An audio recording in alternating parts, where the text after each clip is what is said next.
Hello, everybody, and namaste to all. Welcome to the channel understanding basics, जहाँ पर आज हम चैप्टर नंबर 6 सिटीज़नशिप का थर्ड पार्ट लेकर आ रहे हैं। और हम लोग इसमें क्या पढ़ेंगे, हम लोग इस पर्टिकुलर वीडियो में जहाँ पर हम लोगों ने लास्ट टाइम एंड किया था उसी के ही नेक्स्ट टॉपिक इक्वल राइट्स को समझेंगे। ठीक है, तो अब तक हमने जो पढ़ा है उसका एक क्विक रिकैप मैं कर देती हूँ। स्टार्टिंग में हम लोगों ने समझा what is the idea of citizenship. फिर उसके बाद हमने आइडिया समझा फुल और इक्वल मेंबरशिप का मतलब क्या होता है। लास्ट टाइम हम लोगों ने काफ़ी सारे क्वेश्चंस उठाए थे, जिसमें से कुछ सर्टेन क्वेश्चंस के हमने आंसर देखे कि क्या डिबेट्स है, क्या स्ट्रगल्स है आइडिया ऑफ फुल और इक्वल मेंबरशिप के आसपास, और उसके बारे में डिफरेंट ओपिनियंस क्या है। फिर हम लोगों ने सिटीजनशिप की ऑब्लिगेशन को भी समझा कि कैसे डेमोक्रेटिक तरीके से हम लोगों को अपने जो डिस्प्यूट्स होते हैं उनको रिजॉल्व करना चाहिए। ये तमाम चीज़ें अब तक हम कर चुके हैं। तो इस पर्टिकुलर वीडियो में हम क्या समझने वाले हैं, पूरा का पूरा आइडिया समझेंगे कि इक्वल राइट्स क्या होता है। फुल और इक्वल मेंबरशिप में जब हम बात करते हैं इक्वल राइट्स की, व्हाट डज़ इट मीन। ठीक है, उस चीज़ को हम समझने वाले हैं। फिर उसके बाद हम लोग क्या समझेंगे, इस पूरे चीज़ को हम कवर करेंगे। साथ ही साथ में ये जो बॉक्सेस हैं यहाँ पर, जिसमें टॉपिक है citizenship, equality and rights, T H. Marshall का आइडिया ऑफ सिटीजनशिप है, उसको हम लोग पढ़ेंगे। इसको लास्ट में पढ़ेंगे। बाकी ये जो साइड में जो टेक्स्ट है उसको हम लोग साथ साथ में कंटिन्यू करेंगे। इस बॉक्स को हम लोग लास्ट में कवर करेंगे। फिर उसके बाद ये जो पर्टिकुलर बॉक्स है इसको भी हम समझेंगे, और साथ ही साथ में यहाँ तक हम लोग कंक्लूड करेंगे। और फिर ये जो बॉक्स है जिसमें हमें फिर से बोला गया लेट्स थिंक, तो हम सोचेंगे एक साथ मिलकर कि कैसे इन सभी इश्यूज़ को डील करना है। जो यहाँ पर जिम्बाब्वे के बारे में बताया गया है, तो क्या इशू है, कौन कौन से सिटीज़नशिप के इश्यूज़ यहाँ पर डिस्कस करे गए हैं, वो सारी चीज़ें हम एक एक करते हुए डील करेंगे। ठीक है, सो बिगिन करते हैं। बट दोबारा से दो चीज़ हमें जो समझनी होगी। पहली बात, बुक साथ में लेकर बैठिए, पेंसिल को साथ में लेकर के बैठिए, और जो जो इंपॉर्टेंट चीज़ हम समझते जा रहे हैं उसको टिक करते रहिए कि ये इंपॉर्टेंट है, ताकि आप लास्ट में जब रिकॉल करो या रिवाइज करने की कोशिश करो तो आपके लिए बहुत क्विक हो जाए रिवीजन करना और रिकॉल करना। और रिकॉल करने से क्या होगा, रिकॉल करने से आपकी लॉन्ग टर्म मेमोरी में जो भी आप पढ़ोगे, इस वीडियो को जब बंद करोगे और किताब को भी बंद करके सोचने की कोशिश करोगे कि मैंने आज नई चीज़ क्या समझी, मैंने क्या पढ़ा इस 1 घंटे की वीडियो में या 45 मिनट्स की वीडियो से मैंने क्या कंक्लूजन ड्रॉ करा, अपने आप को समझाओ, रिकॉल करो। ये होता है तरीका वीडियो से पढ़ने का। वरना सिंपली समझ लेना, सुन लेना किसी और दूसरे व्यक्ति को, तो उससे बहुत ज़्यादा बेनिफिट नहीं हो पाता है। ठीक है, क्योंकि चीज़ें लॉन्ग टर्म मेमोरी में होती ही नहीं है, क्योंकि हमने उसको समझा, सुना और बंद कर दिया। तो वो चीज़ है, वो एडवाइस है मेरी। अगर आप इसको बेस्ट तरीके से यूटिलाइज़ करना चाहते हो उस पर्टिकुलर वीडियो को, देन प्लीज़ डू दैट। तो अब बिना टाइम वेस्ट करें लेट्स बिगिन कि हमारा आज का टॉपिक क्या है, इक्वल राइट्स। ठीक है, तो चलो ठीक है, शुरू करते हैं कि इक्वल राइट्स क्या है। ठीक है, तो इस particular idea of equal rights में हम क्या समझने जा रहे हैं, we are going to examine the another aspect of citizenship, that is the issue of whether full and equal membership means that all citizens, rich or poor, should be guaranteed certain basic rights and a minimum standard of living by the state. Recall करने की कोशिश करो कि जब हम लोगों ने इससे पहले का पार्ट पढ़ा था, पार्ट 2 ऑफ सिटीजनशिप, उसमें हमने 2 क्वेश्चन उठाए थे कि क्या फुल और इक्वल्स मेंबरशिप का मतलब ये है कि कोई भी सिटीज़न, भारत का या किसी भी कंट्री का कोई भी सिटीज़न कहीं पर भी रह सकता है, काम कर सकता है, पढ़ सकता है ना। वो चीज़ हमने डिस्कस करी, खूब डिबेट करा उस पर, कितने सारे हम लोगों ने एग्जाम्पल समझने की कोशिश करी कि कैसे कैसे डिबेट्स इस चीज़ पर चलते हैं। तो वो चीज़ की अंडरस्टैंडिंग हमने प्रीवियस पार्ट में ले ली। लेकिन साथ साथ में हमने वहाँ पर सेकेंड क्वेश्चन भी उठाया था कि क्या फुल और इक्वल मेंबरशिप का मतलब ये भी होता है कि कोई रिच हो चाहे पुअर हो, फ़र्क नहीं पड़ता, but everybody should be guaranteed certain basic rights and certain minimum standard. Minimum standard मतलब उनके पास एजुकेशन होना चाहिए, हेल्थ होना चाहिए, इसके बाद फूड होना चाहिए, शेल्टर होना चाहिए। ये मिनिमम स्टैंडर्ड है, इरिस्पेक्टिव कि आप रिच है या पुअर है, हर सिटीज़न को ये चीज़ मिलनी चाहिए। ठीक है, तो इस चीज़ को भी हम डिस्कस करेंगे। ये हमारा क्वेश्चन है कि कैसे हम इस चीज़ को समझ सकते हैं, और इसके अराउंड डिबेट्स क्या चल रही है उस चीज़ को हम समझते हैं। अब देखो, समझने के लिए थोड़ी सी चीज़ मैं बताऊंगी। मैं आपको एक स्टोरी बताऊंगी, आप आंख बंद करो और उसको इमेजिन करने की कोशिश करो कि अच्छा ठीक है, ऐसी स्टोरी है, इस तरीके से चीज़ें चल रही है। सोचते चलना, दिमाग में उसी तरीके की इमेजेस बनाते चलना, चीज़ें इससे ज़्यादा इंटरेस्टिंग हो जाएगी और आपको पूरा आपका पूरा दिमाग उस चीज़ में जब इन्वॉल्व हो जाता है ना किसी भी चीज़ में, तो वो चीज़ बहुत लंबे टाइम तक हमारे दिमाग में रहती है। ठीक है, तो पर्पज़ इज़ दैट। तो लेट्स बिगिन। एक व्यक्ति है, ठीक है, एक इंडिविजुअल है जिनका नाम है राम कुमार। तो राम कुमार जी दिल्ली में रहते हैं। और दिल्ली में कहाँ रहते हैं? दिल्ली में रहते हैं यमुना के किनारे। यमुना के किनारे मतलब यमुना के फ्लड प्लेन्स में, जहाँ पर खाली स्पेस रहती है। तो वहाँ पर 2-4 झोपड़ी है, कुछ झुग्गियाँ हैं, टेम्परेरी स्ट्रक्चर्स है, मतलब परमानेंट शेल्टर उनका नहीं है। अच्छा, और क्या क्या नहीं है, या और क्या क्या है राम कुमार जी के पास? तो राम कुमार जी को दिल्ली में बसे हुए, उस एरिया में बसे हुए 10 साल हो चुके हैं।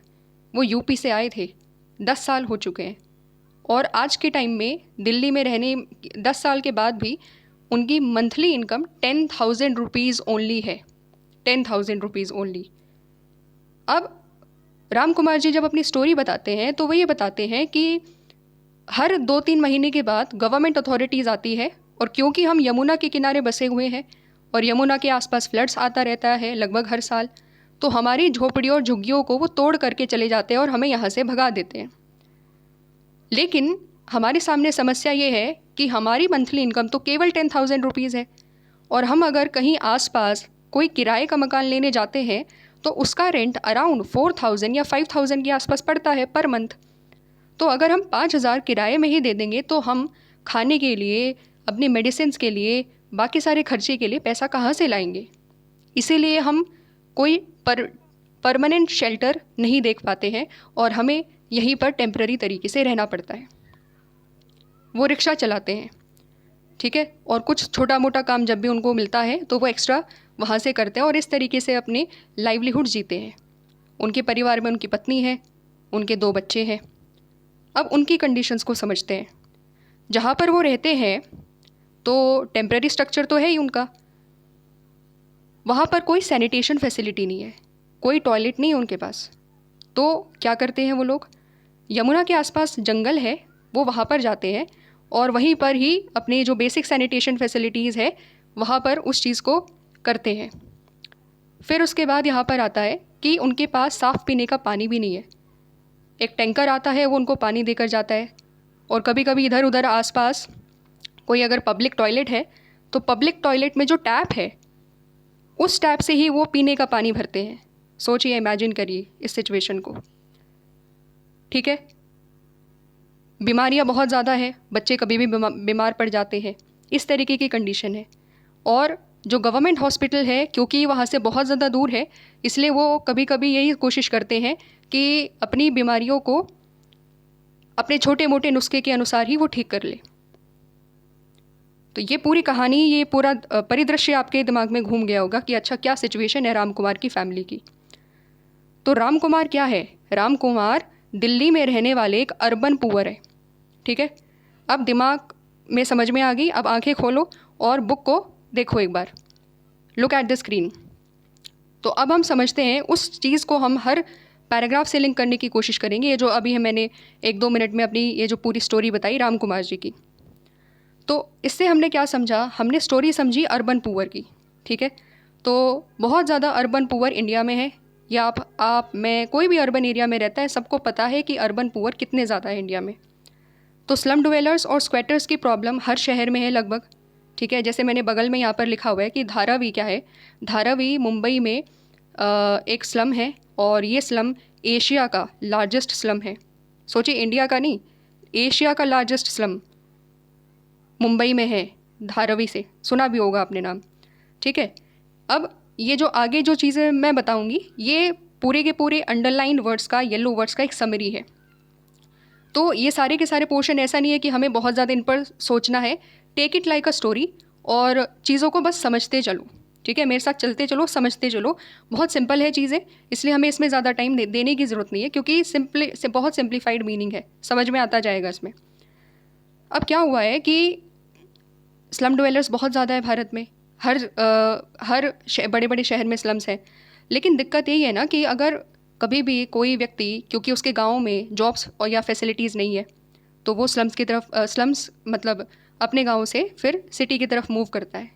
ठीक है, क्यों मूव करता है? क्योंकि उसको पता है जॉब्स वगैरह अपने गाँव में तो नहीं मिलेगी। अब जब वो शहर में जाता है तो क्या होता है उसके साथ? They are seen as unwelcomed visitors. कोई इनको वेलकम ही नहीं करता।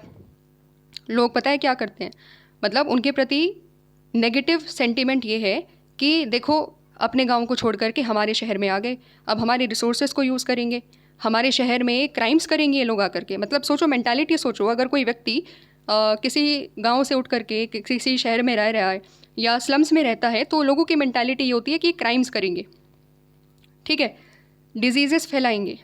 ये मेंटालिटी उनके प्रति होती है सोसाइटी में।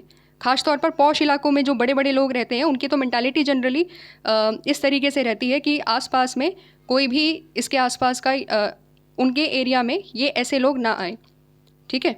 तो ये मेंटालिटी आपको देखने को मिलेगी। अब कंडीशंस इन स्लम कैसी होती है, तो ये जो राम कुमार की स्टोरी है वो हमने थोड़ी सी समझ ली कि क्या कंडीशंस हैं, ठीक है। स्मॉल रूम्स होते हैं, कोई प्राइवेट टॉयलेट्स नहीं होता। लाइफ और प्रॉपर्टी बिल्कुल इनसिक्योर होती है। प्रॉपर्टी इनसिक्योर क्यों है? क्योंकि हमने देखा कि कभी भी गवर्नमेंट डिमोलिशन कर देती है उनके घर का, क्योंकि टेम्परेरी स्ट्रक्चर्स है। झुग्गी झोपड़ियों को तोड़ने में कितना टाइम लग रहा है, स्लम्स को तोड़ने में कितना टाइम लगता है। इसीलिए ना ही जहाँ पर वो रहते हैं वो एक तरीके से बिल्कुल टेम्परेरी स्ट्रक्चर्स रहते हैं, ठीक है। फिर उसके बाद स्लम्स क्या है, जो स्लम में रहते लोग हैं ना, वो इवन दो उनके साथ ऐसी कंडीशंस हैं लेकिन फिर भी उनकी एक बहुत ज़्यादा इम्पॉर्टेंस है। तो वो इम्पॉर्टेंस कहाँ है? वो इम्पॉर्टेंस हमें देखने में मिलती है contribution to the economy through their labour.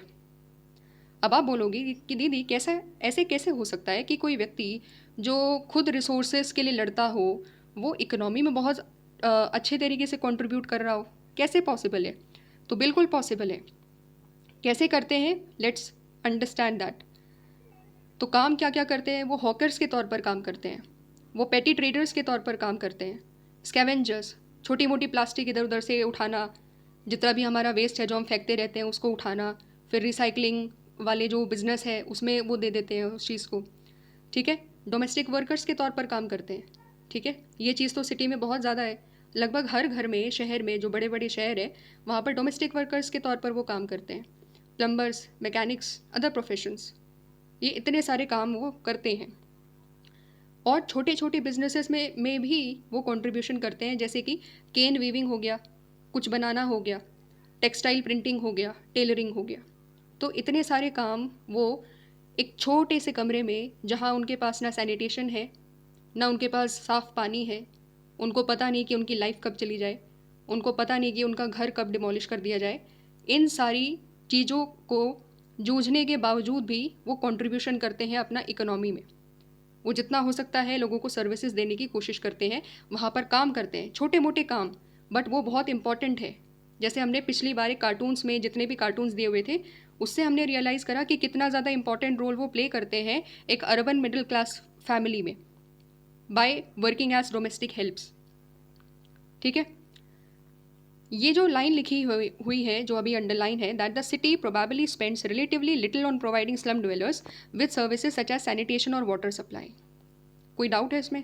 हमने ऑलरेडी पढ़ा, राम कुमार की स्टोरी से पढ़ा, समझने की कोशिश करी वहाँ से कि उनके पास सैनिटेशन फैसिलिटीज़ नहीं है, ना उनके पास साफ़ पानी है, लेकिन वो काम ज़रूर कर रहे हैं, पूरी पूरी सिटी के लिए चला भी रहे हैं। कोई ड्रेन साफ़ करता है, कोई नालियाँ साफ़ कर रहा है, कोई कचरा उठा रहा है, कोई झाड़ू लगा रहा है, सारे काम वो कर रहे हैं ताकि ये सिटी सुंदर दिख सके, ठीक है। सिटी की गंदगी ज़रूर साफ़ कर रहे हैं लेकिन उनको गंदा माना जाता है, ठीक है। तो ये चीज़ें हैं, उनको सर्विसेज नहीं दी जाती, उनको कोई पार्टी उनके मुद्दों को उठाती नहीं है। ये चीज़ है अर्बन स्लम में रहने वाले जो अर्बन पुअर है उन लोगों की। अब इससे हम लोगों को क्या समझना है, इससे हम क्यों बार बार अपने topic equal rights for all weather ही और शी इज़ रिच और poor, basic minimum rights for all weather ही और शी इज़ पुअर और रिच, ये चीज़ हम लोगों को लिंक करनी है, ठीक है। तो यहाँ पर उन लोगों को बेसिक राइट्स नहीं मिल रहे हैं, ठीक है। सारे बेसिक राइट्स उनको नहीं मिल रहे हैं जो एक्चुअली में उनको मिलने चाहिए थे। इसका मतलब कहीं ना कहीं उनको इक्वल राइट्स जो सिटीजनशिप में मिलते हैं वो भी वो एक्सेस नहीं कर पा रहे सही तरीके से, है ना। इसीलिए इनकी स्टोरी सीधा सीधा सिटीजनशिप के आइडिया से इस तरीके से जुड़ी हुई है। अब क्या हुआ है यहाँ पर, यहाँ पर ये है कि ठीक है, अर्बन पुअर्स की जो प्रॉब्लम है वो धीरे धीरे गवर्नमेंट को समझ में आने लगी। एनजीओज़ ने आवाज़ उठाई, कुछ कुछ एजेंसीज़ ने आवाज़ उठाई, एंड इवन जो स्लम डिवेलपर्स थे उन्होंने भी अपने लिए आवाज़ उठानी चालू करी कि हमें सर्टेन राइट्स चाहिए, हम भी यहाँ पर वोटर है, हम भी शहर के वोटर है, तो हमें भी कुछ सर्टेन राइट्स चाहिए, हमें पक्का घर दो, हमारे आधार कार्ड बनवाओ, हमारे लिए पब्लिक टॉयलेट्स बनवाओ, ठीक है, साफ़ पानी हम लोगों को दो। ये सारी डिमांड्स वो करने लगे। गवर्नमेंट ने क्या करा, पहले हम उसके बारे में बात करेंगे, फिर स्लम डिवेलपर्स ने अपने लिए क्या करा उसके बारे में हम नेक्स्ट पैराग्राफ में समझते हैं। तो गवर्नमेंट ने क्या करा, गवर्नमेंट ने देखा ठीक है अर्बन डिवेलपर्स की प्रॉब्लम बहुत ज़्यादा है, तो हम एक पॉलिसी बनाते हैं, national policy on urban street vendors. ठीक है, इसको टिक कर सकते हो आप। तो ये जो national policy urban street vendors पर बनी वो 2004 में जा करके बनी। क्यों बनी? क्योंकि बहुत सारे स्ट्रीट वेंडर्स क्या करते हैं कि जब भी वो काम कर रहे होते हैं अपनी रेडी पटरी पर, कुछ बेच रहे होते हैं, तो कभी कभी क्या काफ़ी ज़्यादा टाइम पर उनको हैरेसमेंट फेस करना पड़ता है, कभी पुलिस अथॉरिटीज़ से, कभी पीडब्ल्यूडी डिपार्टमेंट से, म्यूनिसिपैलिटीज़ से, कि भाई तुम जहाँ पर खड़े हुए हो यहाँ पर आपको टैक्स देना पड़ेगा, ठीक है, यहाँ पर आप नहीं कर सकते, ये पब्लिक अथॉरिटी है, यहाँ पर आप खड़े होकर बेच नहीं सकते अपना सामान, ये फुटपाथ गवर्नमेंट का है, आप कैसे बेच रहे हो खड़े होके। बहुत सारी अलग अलग प्रकार के हैरेसमेंट है। तो इनसे बचाने के लिए गवर्नमेंट ने ये पर्टिकुलर पॉलिसी लेकर के आई। पॉलिसी क्या थी?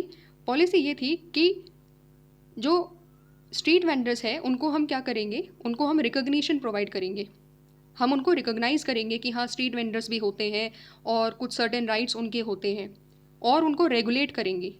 सो the policy was intended to provide recognition and regulation for vendors to enable them to carry on their profession without harassment so long as they obeyed the government regulations। जब तक government regulation वो मान रहे हैं तब तक किसी भी प्रकार का हैरेसमेंट उनके साथ नहीं किया जाना चाहिए और उनको रिकॉग्नाइज किया जाना चाहिए। ये चीज़ गवर्नमेंट की इस पर्टिकुलर पॉलिसी ने एड्रेस कर दी।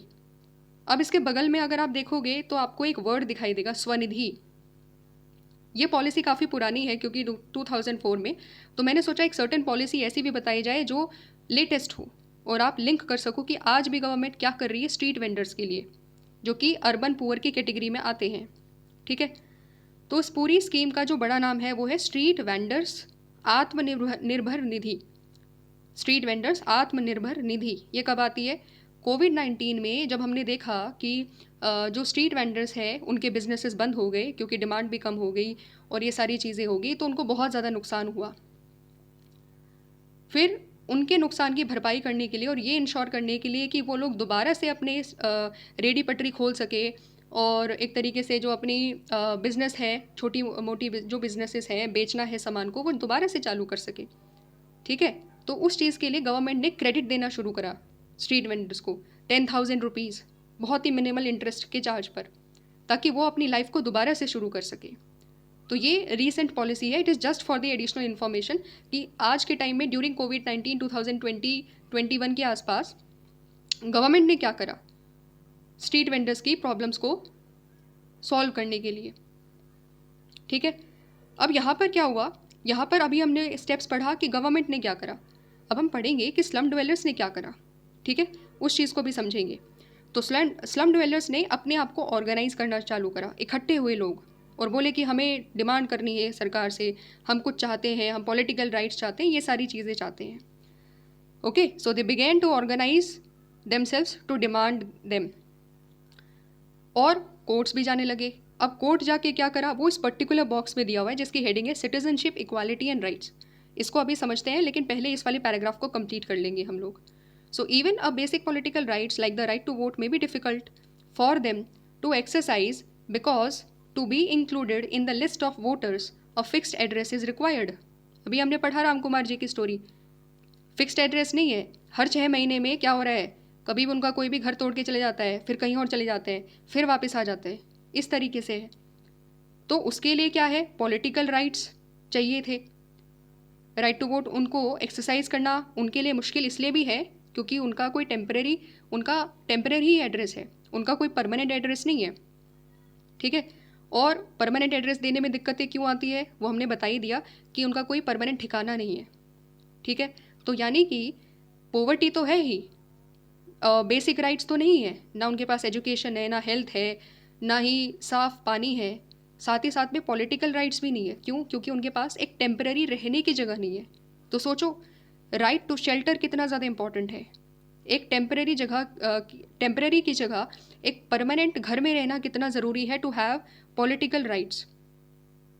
क्योंकि आप जिस एरिया में परमानेंट रहोगे तभी तो आपको वहाँ पर वोटिंग राइट्स मिलेंगे कि हाँ, मैं इस प्रकार इस मेरा ये जो मेरा एड्रेस है, मैं इस गांव का निवासी हूँ या मैं इस इलाके का निवासी हूँ, तभी तो बाकी जो कार्ड है, वोटिंग आईडी कार्ड है, वो इशू होंगे हम लोगों को। लेकिन जो स्लम डिवेलर्स है वो उस चीज़ को भी इशू नहीं कर पाते बिकॉज ऑफ दिस लैक कि उनके पास एक परमानेंट जगह नहीं है। अब इस चीज़ को हम समझते हैं फटाफट से। ये जो बॉक्स है उस चीज़ को समझने की कोशिश करते हैं कि इस बॉक्स में क्या दिया हुआ है और ये कैसे स्लम डिवेलर्स के बारे में हमें और थोड़ी सी और एक्स्ट्रा इन्फॉर्मेशन देता है। तो मैं मोटा मोटा जो आइडिया है वो बताती चलती हूँ। और ये बॉक्स बहुत ज़्यादा इंपॉर्टेंट है। क्यों? क्योंकि इससे स्लम डिवेलर्स के बारे में तो पता चलेगा ही चलेगा, लेकिन जो हमारी दूसरी बुक है क्लास 11th की, आर कॉन्स्टिट्यूशन एट वर्क, उसके कुछ सर्टन कॉन्सेप्ट्स को भी हम यहाँ पर अप्लाई कैसे कर सकते हैं उसको हम सीखेंगे। ठीक है, so it is going to be interesting, बस समझते चलना आप। तो क्या हुआ, बॉम्बे की हम बात कर रहे हैं, तो बॉम्बे में सुप्रीम कोर्ट ने एक इम्पॉर्टेंट डिसीजन दिया, right of slum dwellers in Bombay, इसके ऊपर in response to a PIL file करी थी। पीआईएल क्या होता है शायद आपको थोड़ा सा आइडिया हो, बट मैं फिर भी ब्रीफ में बता देती हूँ। पीआईएल में ये होता है कि अगर मैं एक सोशली एक्टिव सिटीज़न हूँ और कुछ ऐसे लोग हैं जो अपने आप सुप्रीम कोर्ट या हाई कोर्ट के पास नहीं जा सकते हैं अपने राइट्स की सुरक्षा करने के लिए, अपने फंडामेंटल राइट्स को प्रोटेक्ट करने के लिए, क्योंकि या तो उनको पता नहीं है कि उनके राइट्स वायलेट हो रहे हैं या उनके पास उतनी फीस नहीं है, उतनी अवेयरनेस नहीं है, उतना लीगल प्रोसीजर के बारे में पता नहीं है। तो मैं क्या करूँगी, मैं being a active citizen, being a socialist, मैं उनके आधार पर I will represent them and उनकी बेस पर मैं पीआईएल डायल कर दूँगी, पीआईएल फायर कह रही हूँ, पीआईएल लिख दूँगी, फाइल कर दूँगी। ठीक है, तो वो होता है एक तरीका, उसको कहते हैं पब्लिक इंटरेस्ट लिटिगेशन। अब क्या हुआ कि जब ये चीज़ फाइल करी गई सोशल एक्टिविस्ट ओल्गा टेलिस के द्वारा, तो फिर पेटिशन ने क्या क्लेम करा, पेटिशन ने ये क्लेम करा कि you have a right to live on the pavement in the slums. The petition claimed that the right to live on the pavements or in the slums because there is no alternative accommodation available to close to their places of work। Petition में साफ साफ लिखा हुआ था कि ये जो workers है या फिर ये जो आम लोग हैं जो पेवमेंट्स पे रहते हैं, स्लम्स में रहते हैं, उनके पास right to live on pavements दिया जाना चाहिए, क्योंकि उनके पास कोई और दूसरा अकोमोडेशन नहीं है जो उनके काम के आसपास हो, काम की जगह के आसपास होना हो। And if they were forced to move they would lose their livelihood as well. ठीक है, अगर उनको बोला गया कि इस पर्टिकुलर जगह को खाली करो, तो वो काम ही वहीं पर करते हैं, वो रहते भी वहीं पर है, वो काम भी वहीं पर करते हैं। अगर उनको ये बोल दिया गया कि आप यहाँ से चले जाओ, तो वो तो काम भी वहाँ पर कर नहीं पाएंगे, फिर तो अपना लाइवलीहुड भी छोड़ देंगे, छोड़ना पड़ जाएगा उन लोगों को। ठीक है, लाइवलीहुड यानी कि जो काम करने की जगह है, जिस जगह से उनको अर्निंग मिल रही है, वो भी छूट जाएगा। तो सुप्रीम कोर्ट ने क्या बोला, सुप्रीम कोर्ट प्रोटेक्शन में आता है। और सुप्रीम कोर्ट क्या कहता है, article 21 of the constitution which guaranteed the right to life included the right to livelihood. So article 21 constitution का ये क्या है, ये है right to life. Right to life बहुत बड़ा शब्द है। ठीक है, एक सेफ इन्वायरमेंट होना, वो भी राइट टू लाइफ का पार्ट हो सकता है।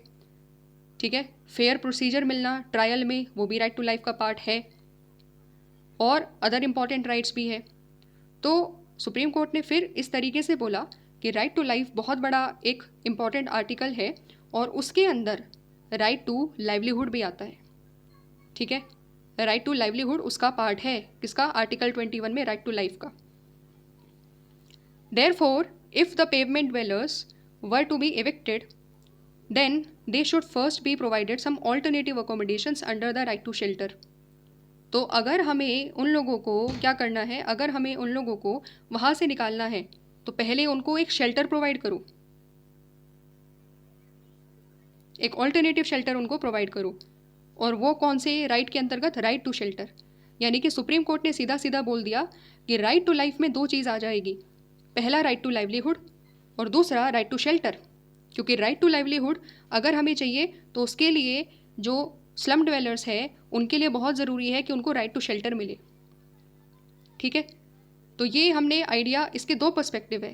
पहला पर्सपेक्टिव है स्लम ड्वेलर्स की ओर से कि स्लम ड्वेलर्स ने अपने आप को ऑर्गेनाइज करा, उन्होंने एक सोशल एक्टिविस्ट को सामने रखा, सोशल एक्टिविस्ट ने पिटीशन डायल करी और पिटीशन के अंतर्गत सुप्रीम कोर्ट ने एक जजमेंट दे दिया कि अगर यहाँ से इविक्ट करना है, यहाँ से निकालना है स्लम ड्वेलर्स को, तो पहले एक राइट टू शेल्टर दो, उनको एक जगह दो जहाँ पर वो रह सके। ठीक है, ये चीज़ यहाँ पर सुप्रीम कोर्ट ने बोल दी।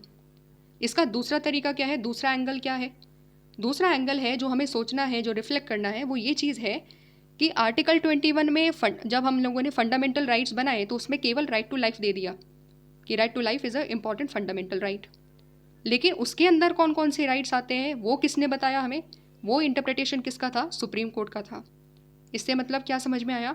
With changes in the time when the new demands comes up in the society, supreme court interprets the constitution, interprets the fundamental rights in the largest and the widest possible manner so that the fundamental rights of the weaker sections of the society can get protected। ठीक है, और इससे हमें एक चीज़ और समझ में आती है। वो क्या चीज़ समझ में आती है कि कॉन्स्टिट्यूशन एक स्टैटिक डॉक्यूमेंट नहीं है कि हम लोगों ने 1950 में कॉन्स्टिट्यूशन को अडॉप्ट करा और बस वहाँ पर जो चीज़ें ऐड करेगी वही चीज़ें चलती हुई आ रही है। नई नई चीज़ें ऐड करी जा रही है कॉन्स्टिट्यूशन में, नए नए इंटरप्रिटेशंस ऐड करे जा रहे हैं कॉन्स्टिट्यूशन में, जिसकी वजह से हमारे राइट्स का होराइजन बढ़ता जा रहा है, वाइड होता जा रहा है। और कॉन्स्टिट्यूशन एक लिविंग डॉक्यूमेंट है, स्टैटिक डॉक्यूमेंट नहीं है। ये इस चीज़ को रिफ्लेक्ट करता है। समझ में आई बात कि कैसे कॉन्स्टिट्यूशन हमारा लिविंग डॉक्यूमेंट है? यही चीज़ आप अपनी book our constitution at work, उस बुक में भी आप यही चीज़ पढ़ोगे। शायद लास्ट चैप्टर है या सेकंड लास्ट, मुझे अभी याद नहीं आ रहा। ठीक है, so judicial interpretation of article 21 has guaranteed some new fundamental rights not included originally in the constitution. यही सेम टू सेम बात मैंने अभी बताई है। तो दो एंगल हम लोगों ने इस पर्टिकुलर बॉक्स से निकाले कि स्लम ड्वेलर्स के लिए क्या किया गया और कैसे सुप्रीम कोर्ट ने आर्टिकल 21 को नई तरीके से इंटरप्रेट करा और वीकर सेक्शंस के राइट्स को और ज़्यादा बढ़ाया, प्रोटेक्ट करा और ज़्यादा। ठीक है, क्यों? क्योंकि इक्वल राइट्स में जब हम बात करते हैं, सिटीजनशिप में इक्वल राइट्स होने का मतलब ये है कि हमें बेसिक राइट्स मिलने चाहिए। और अगर स्लम ड्वेलर्स के लिए basic rights right to shelter है, राइट टू लाइवलीहुड है, तो उसको वो चीज़ दी गई है बाय सुप्रीम कोर्ट। ठीक है, तो इतना हम लोगों ने यहाँ तक समझ लिया एक पर्टिकुलर सेक्शन ऑफ सोसाइटी के बारे में, जो कि है स्लम ड्वेलर्स या एक तरीके से अर्बन पुअर। अब हम लोग नेक्स्ट एक और सेक्शन के बारे में बात करते हैं। तो वो जो सेक्शन है वो है ट्राइबल्स, फॉरेस्ट ड्वेलर्स। जंगल में रहते हैं, जंगल पर ही निर्भर है, जंगल से ही सब कुछ लेते हैं। और ट्राइबल पीपल भी है। ट्राइबल पीपल का, अगर आपने इंडिया में ट्राइबल पीपल के बारे में आपको थोड़ी बहुत भी जानकारी हो तो उनके आपको मतलब ये जनरल आइडिया होता है कि हाँ उनका कल्चर काफ़ी अलग होता है, हम लोग से वो काफ़ी अलग है और मेन स्ट्रीम सोसाइटी से बिल्कुल अलग रहते हैं और अपनी जो हेरिटेज है उसको बहुत ज़्यादा वो इम्पोर्टेंस देते हैं। ठीक है, जो भी कल्चर उन्होंने इनहेरिट करा उसको प्रैक्टिस करते हैं ताकि वो नेक्स्ट जनरेशन को भी वो कल्चर दे सके। इतना जनरल आइडिया आई थिंक सबको होता है, आपको भी होगा, मुझे भी है। अब हम उनके बारे में पढ़ते हैं तो हम उनके बारे में क्या पढ़ रहे हैं और क्यों पढ़ रहे हैं? इसीलिए पढ़ रहे हैं क्योंकि ट्राइबल्स भी मार्जिनलाइज्ड सेक्शंस ऑफ सोसाइटी में आ रहे हैं आज इंडिया में। मार्जिनलाइज्ड क्यों? क्योंकि उनके साथ में भी कहीं ना कहीं जो सोशो इकोनॉमिक इनइक्वालिटीज़ है वो बढ़ती जा रही है। उनको भी बहुत सारी चीज़ों से डिप्राइव होना पड़ रहा है। उनके जल, उनके जंगल, उनकी ज़मीन उनसे छीनी जा रही है और धीरे धीरे वो मार्जिनलाइज्ड होते जा रहे हैं। क्यों हो रहे हैं, क्या रीज़न है, समझते हैं फटाफट से। So we can simply say that these people are dependent upon access to forest and the other natural resources to maintain their way of life. ठीक है, यहाँ पर लिखा हुआ है, येलो कलर से ये चीज़ हाईलाइटेड है। तो इसका मतलब क्या है? इसका मतलब ये है कि फॉरेस्ट से ही सब कुछ है उनके लिए। सारे नेचुरल रिसोर्सेज जितने भी हैं, नेचुरल रिसोर्सेज की वर्शिप वो करते हैं और उनके ऊपर डिपेंड करते हैं। जैसे मैंने 3 शब्द बोले, जल पर विच मीन्स वाटर रिसोर्सेज, जंगल पर, फॉरेस्ट तो सब कुछ ही है उनके लिए, और ज़मीन जो उनकी लैंड है। ये 3 बहुत ज़्यादा बेसिक नीड है ट्राइबल्स की। और ये क्या करते हैं, इन तीनों चीज़ों की वजह से वो अपनी एक पर्टिकुलर वे ऑफ लाइफ को मेंटेन करते हैं, जो कि उनकी स्पेशल वे ऑफ लाइफ है, एक अलग वे ऑफ लाइफ है। पर अब क्या हो रहा है, अब ये चीज़ हो रही है कि वो अपनी लाइफ और लाइवलीहुड दोनों को खतरे में महसूस कर रहे हैं। क्यों? इसमें काफ़ी सारे रीज़न बताए गए हैं, मैं बस बताती चलूँगी, आप समझते चलना। पहला बड़ा रीज़न ये बताया हुआ है कि इंक्रीजिंग पॉपुलेशन है इंडिया की, है ना, तो लैंड की डिमांड बढ़ती जा रही है, रिसोर्सेज की नई नई डिमांड उठती जा रही है। अब लैंड और रिसोर्सेज काफ़ी ज़्यादा ट्राइबल्स के पास में भी है, तो वहाँ से क्या करा जा रहा है, उनसे वो लैंड्स और ट्राइबल्स की जो रिसोर्सेज है वो ले ली जा रही है, और हम जो बाकी मेन स्ट्रीम पॉपुलेशन है वो उसको यूज़ कर रही है। दूसरा, जहाँ पर ट्राइबल लोग रहते हैं ना, जो हमारे ट्राइबल्स हैं जहाँ पर वो रहते हैं, तो उन ज़मीन के नीचे काफ़ी सारे रिसोर्सेज भी पाए जाते हैं। जनरली अगर हम देखेंगे तो क्या हो रहा है कि कुछ कॉमर्शियल इंटरेस्ट वहाँ पर उन रिसोर्सेज को खोदने की कोशिश करते हैं, उनको माइन करने की कोशिश करते हैं। जैसे फॉर एग्ज़ाम्पल झारखंड में या उड़ीसा में अगर आप देखोगे बहुत ज़्यादा रिसोर्सेज मिलेंगे, कोल मिलेगा आपको, ठीक है, आपको कॉपर मिल जाएगा, मैंगनीज़ मिल जाएगा, आयरन ओर मिल जाएगा। उसके लिए क्या करना पड़ेगा, जो ट्राइबल्स की ज़मीन है वहाँ से ट्राइबल्स को हटा करके और इस ज़मीन को हमें यूज़ करना पड़ेगा, वहाँ से जिस तरीके से हम निकाल सकते हैं रिसोर्सेज को निकालना पड़ेगा। लेकिन होगा क्या आखिरकार इससे? इससे जो ट्राइबल्स है उनकी ज़मीन तो चली जाएगी ना। यही चीज़ हो भी रही है। तो चाहे वो फॉरेस्ट में रहते हो, वहाँ पर रिसोर्सेस निकालने के लिए उनको हटाना पड़ेगा।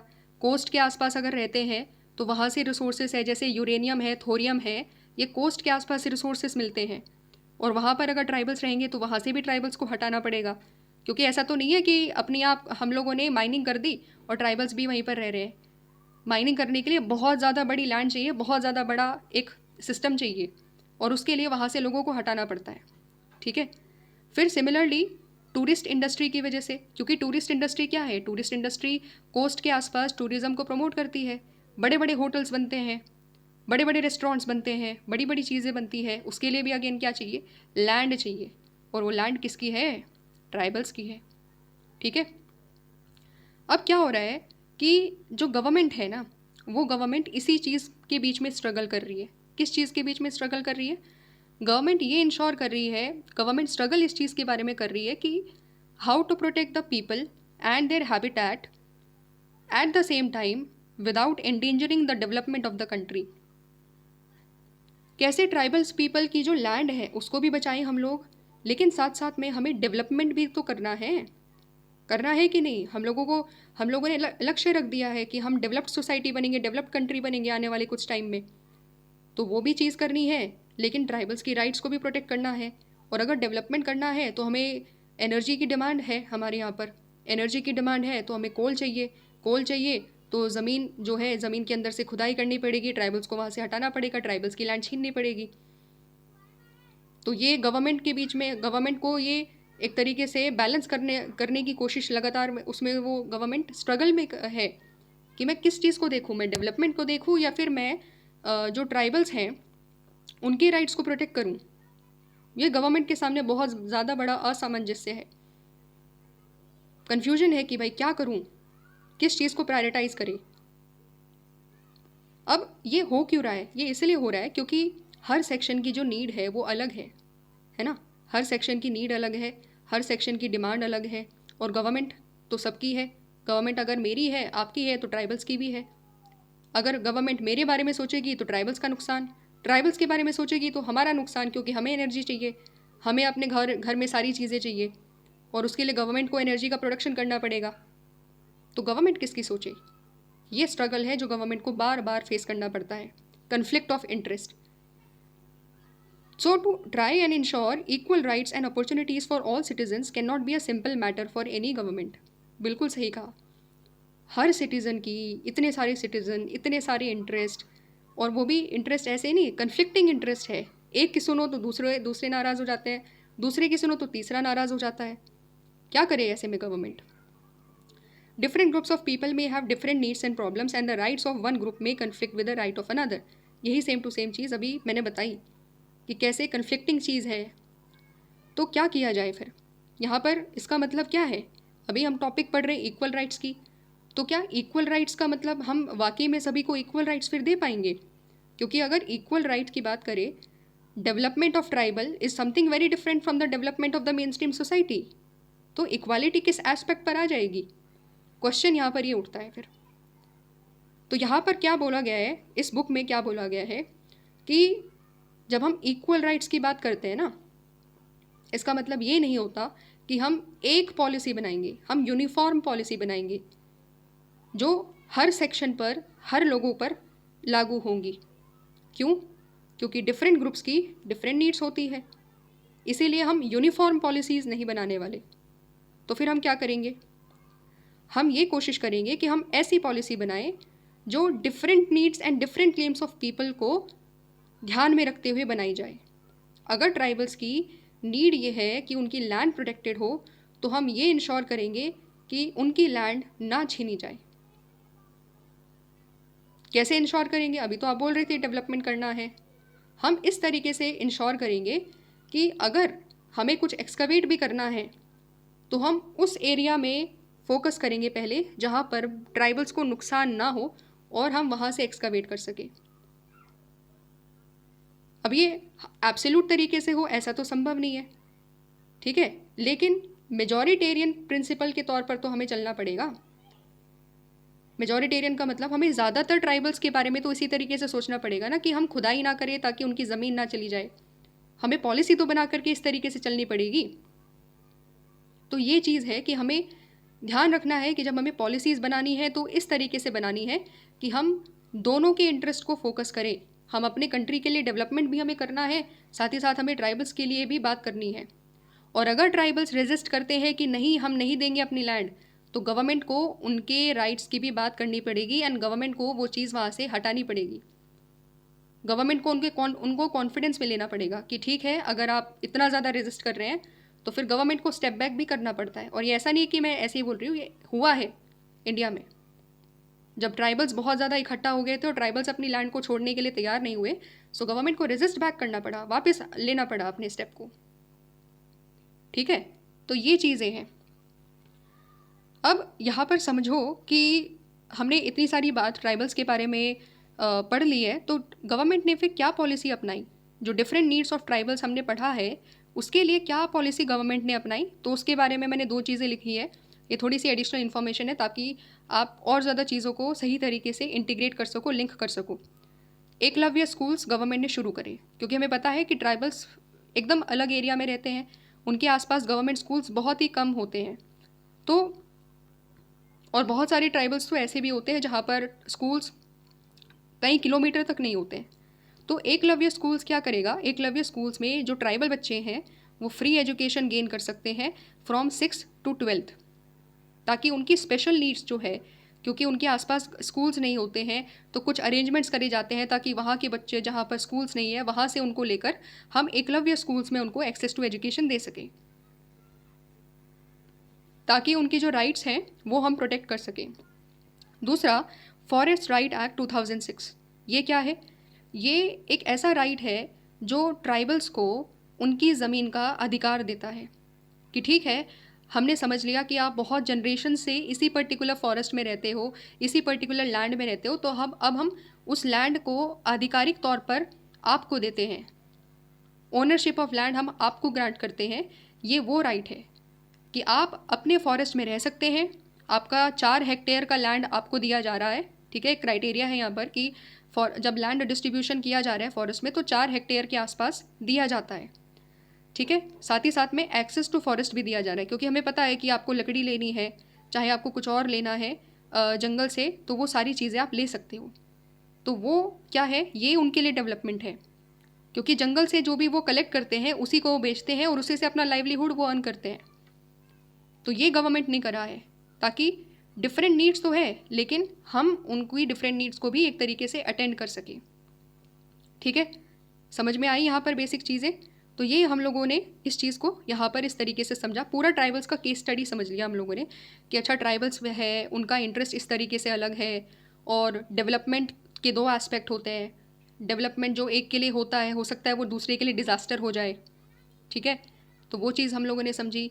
मेन स्ट्रीम सोसाइटी कैसे अलग है, ट्राइबल्स कैसे अलग है, गवर्नमेंट कैसे हमेशा एक दुविधा में रहती है कि हम ट्राइबल्स की सुने कि या मेन स्ट्रीम की सुने। है ना, और कैसे उससे निकला जाए। इक्वल राइट्स का आइडिया का मतलब हम लोगों ने समझा कि equal rights is all about recognising the different needs of the societies, वो भी हम लोगों को करना है। ठीक है, अब हम यहाँ पर आ जाते हैं कि ये क्या लिखा हुआ है यहाँ पर। What should become clear from this discussion is that the changes in the world situation, economy, society demands some new interpretations of the meaning and the rights of citizenship.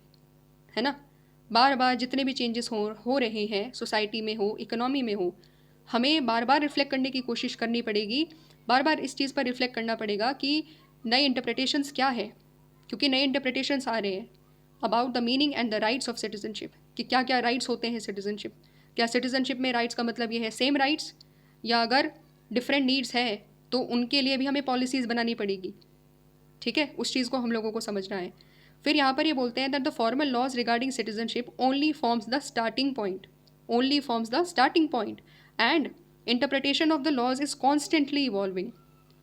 तो फॉर्मल लॉ बना देना, सभी को equal दे देना, ये तो केवल starting point है, क्योंकि स्टार्टिंग पॉइंट के बाद हमें इश्यूज़ देखने पड़ेंगे। हमें ये देखना पड़ेगा कि अच्छा, लोगों के जो सेक्शन है, जो अलग अलग सेक्शन है, उनके इंटरेस्ट अलग अलग है, तो उसको भी हमें डील करना पड़ेगा फिर।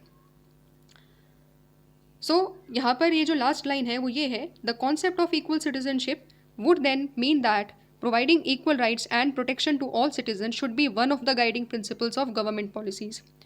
तो जो कॉन्सेप्ट है हमारा इक्वल सिटीजनशिप का, वो ये हमें बताता है कि इक्वल राइट्स और प्रोटेक्शन हर सिटीज़न को देना है, और ये one of the guiding principles of government policies होनी चाहिए। तो दो चीज़ें हैं, देखो, अगर हम पूरे टॉपिक को समराइज़ करें कि आज इस पर्टिकुलर वीडियो में हमने क्या पढ़ा, तो वो ये पढ़ा है कि इक्वल राइट्स का मतलब होता है, या जब हम इक्वल सिटीजनशिप के बारे में बात करेंगे तो we are going to say that equal rights and protection should be provided to all citizens. ठीक है, पहली बात।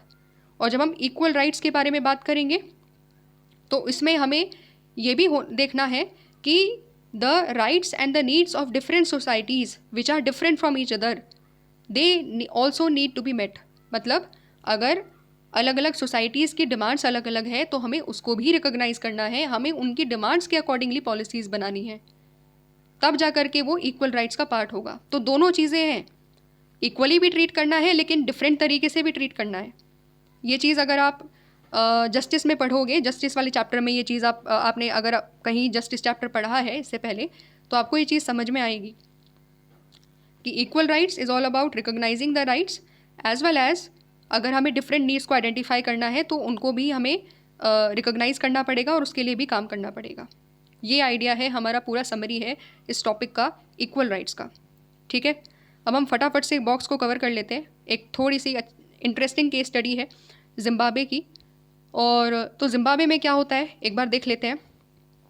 जिम्बाब्वे में दो प्रकार की फैमिलीज़ हैं। ठीक है, मैं बताती जाती हूँ, आप केवल समझते चलिएगा कि क्या है। दो प्रकार की फैमिलीज़ है, वाइट फैमिलीज़ है और ब्लैक फैमिलीज़ है। वाइट फैमिलीज़ केवल 4400 है, ब्लैक फैमिलीज़ 1 मिलियन के आसपास है। ठीक है, अब क्या हुआ है कि ब्लैक फैमिलीज़ है पीजेंट्स फैमिलीज़, उनके पास जो ज़मीन है वो 16 मीटर हेक्टर्स की है, जो कि है 38% ऑफ द लैंड। पूरी जिम्बाब्वे की लैंड का 38% 1 मिलियन ब्लैक पीजेंट्स के पास है, जो काफ़ी ज़्यादा पॉपुलेशन है in comparison to the white families. तो वाइट फैमिलीज़ के पास ज़मीन कितनी है? वाइट फैमिलीज़ के पास ज़मीन है 10 मीटर हेक्टेयर्स, जो पूरी की पूरी लैंड का 32% है। अब आप कंपैरिजन कर सकते हो कि इतनी कम पॉपुलेशन के पास 32% ऑफ द लैंड, और इतनी ज़्यादा पॉपुलेशन के पास 1 मिलियन पॉपुलेशन के पास केवल 16 मीटर हेक्टेयर्स। तो मतलब लैंड तो काफ़ी ज़्यादा अनइक्वल है, लैंड डिस्ट्रीब्यूशन काफ़ी ज़्यादा अनइक्वल है जिम्बाब्वे में। इस चीज़ से तो ये समझ में आती है। अब एक और प्रॉब्लम है, एक और एस्पेक्ट है इस चीज़ का। वाइट के पास जो लैंड है वो बहुत बढ़िया है, बहुत फर्टाइल भी है, बहुत इरीगेटेड भी है, लेकिन जो ब्लैक के पास है वो कम फर्टाइल है और अनइरीगेटेड है। तो ऑफकोर्स अगर कोई ब्लैक को कुछ चीज़ उगानी है तो उसको बहुत ज़्यादा लॉस भी फेस करना पड़ता होगा, क्योंकि फर्टाइल बहुत ज़्यादा नहीं है तो क्वालिटी अच्छी नहीं आती होगी क्रॉप की। दूसरी बड़ी बात, उसको इरिगेशन में समस्याएं बहुत ज़्यादा आती होगी इन कंपैरिजन टू वाइट्स। तो इसकी वजह से तो कहीं ना कहीं सोशो इकोनॉमिक इनइक्वालिटीज़ भी इस प्रॉपर्टी के डिस्टिंक्शन की वजह से कहीं ना कहीं ज़्यादा होती होगी सोसाइटी में, जिम्बाब्वे की सोसाइटी में। ये चीज़ तो हम ड्रॉ कर सकते हैं, ये कंक्लूजन तो हम कम से कम ले करके चल सकते हैं। अब क्या हुआ है कि जो वाइट्स के पास जो ज़मीन आई है, they have taken it a century ago. The whites had taken the fertile land from the native people. Zimbabwe जो लोग रहते थे वहाँ से ही, उन लोगों से ही वाइट्स ने वो लैंड ली है एक सेंचुरी अगो, 100 साल पहले।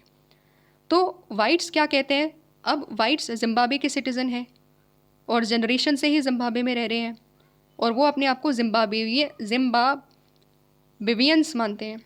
ठीक है, तो इसका मतलब क्या है कि वो अपने आप को कंप्लीट तरीके से उसी तरीके से मानते हैं जैसे कि ब्लैक है, कि भाई अगर तुम भी जिम्बाब्वे के सिटीज़न हो तो हम भी जिम्बाब्वे के सिटीज़न हैं। अच्छा, लेकिन अब यहाँ पर जिम्बाब्वे के प्रेसिडेंट मुगाबे आते हैं और वो कहते हैं कि वाइट से हम कुछ सर्टेन लैंड ले लेंगे 1500 फार्म्स के आसपास, और वो चीज़ हम किसको देंगे, वो चीज़ हम रीडिस्ट्रीब्यूट कर देंगे ब्लैक्स को, क्योंकि ब्लैक्स के पास वो चीज़ नहीं है, फर्टाइल लैंड नहीं है। और हमने देखा भी प्रॉपर्टी में भी कितना ज़्यादा इनइक्वालिटीज़ दिखेगी, और क्वालिटी ऑफ प्रॉपर्टी यानी कि क्वालिटी ऑफ लैंड में भी कितना ज़्यादा डिफरेंस दिखाई देगा। तो क्वेश्चन यहाँ पर क्या उठता है, what ideas from citizenship would you use. देखो, आइडियाज़ फ्रॉम सिटीजनशिप, अभी हमने इतने सारी आइडियाज़ डिस्कस करे, फुल एंड इक्वल मेंबरशिप का, इक्वल राइट्स का, इक्वल राइट टू मूवमेंट का, and equal right to reside and settle in any part of the country. इतने सारे राइट्स अभी हमने डिस्कस करे। ऑब्लिगेशन का राइट अभी हमने डिस्कस करा, ऑब्लिगेशन का पार्ट हम लोगों ने डिस्कस करा आइडिया ऑफ सिटीजनशिप में ना। तो ये क्वेश्चन कह रहा है कि what ideas from citizenship would you use to support और oppose the claims of black and white citizens of Zimbabwe. तो जो ब्लैक और जो वाइट सिटीजन्स हैं जिम्बाब्वे के, उनके सपोर्ट करोगे या अपोज करोगे, और किस आइडिया ऑफ सिटीजनशिप के आधार पर। ठीक है, समझ में आया। थोड़ा सा कॉम्प्लेक्स क्वेश्चन है बट हो जाएगा। कैसे हो जाएगा, क्योंकि मैं अपना पर्सपेक्टिव रख रही हूँ, आप इस चीज़ को समझने की कोशिश करिए, और मैं केवल एक पर्सपेक्टिव दूंगी, आप दूसरा पर्सपेक्टिव देना। ठीक है, उससे आपको समझ में आ जाएगा कि अच्छा इसका अपोजिट क्या हो सकता है। तो अगर सपोज फॉर एग्जांपल, अगर इफ़ आई से दैट अगर हम सपोर्ट करते हैं ब्लैक्स को, लेट्स से, तो ब्लैक्स को सपोर्ट करेंगे तो कौन से आइडिया ऑफ सिटीजनशिप के बेसिस पर उसको सपोर्ट करेंगे। तो पहला बेस जो मैंने यहाँ पर लिखा हुआ है जो रेड बॉक्स के अंदर है, पहला बेस होगा equal right to fertile land. होना चाहिए कि नहीं होना चाहिए, है ना, क्योंकि हम जब सिटीजनशिप के बारे में बात करते हैं, हम इक्वल राइट्स के बारे में बात करते हैं, टॉपिक ही आज हमारा ये है। तो क्या फर्टाइल लैंड का इक्वल राइट्स उनके पास नहीं होना चाहिए, होना चाहिए। ज़मीन उनके पास बिल्कुल इनफर्टाइल है, पहला इंपॉर्टेंट चीज़। दूसरा इंपॉर्टेंट चीज़ क्या है, basic minimum standard of living. अभी ये चीज़ हमने पढ़ी कि बेसिक मिनिमम स्टैंडर्ड हर किसी के पास होनी चाहिए, चाहे वो किसी भी, कोई बहुत ज़्यादा रिच हो, चाहे वो कोई बहुत ज़्यादा पुअर हो। तो ब्लैक्स क्या कहेंगे कि भाई देखो, हम लोग के पास इक्वल राइट होना चाहिए।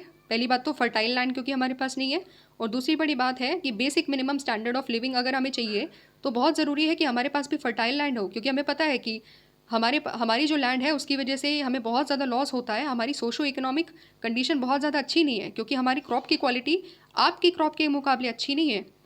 तो ये दो आइडिया ऑफ सिटीजनशिप वो देंगे अपने डिफेंस के लिए, कि क्यों उनको ये प्रॉपर्टी मिलनी चाहिए जो जिम्बाब्वे के प्रेसिडेंट देने की अनाउंसमेंट करते हैं कि हम ये 1500 फार्म्स दे देंगे, वाइट से लेकर ब्लैक्स को दे देंगे। अब अगर मैं वाइट की बात करूं, कि मैं वाइट को डिफेंड करूंगी कि नहीं, उनके ये जो लैंड है ये ब्लैक्स को नहीं देनी चाहिए, तो उसके दो बेसिक आइडिया ऑफ सिटीजनशिप क्या है। पहला, वाइट्स आकर के क्लेम करेंगे that we are fulfilling all the citizenship obligations, क्योंकि obligation is one of the important part of citizenship, पढ़ा था हम लोगों ने।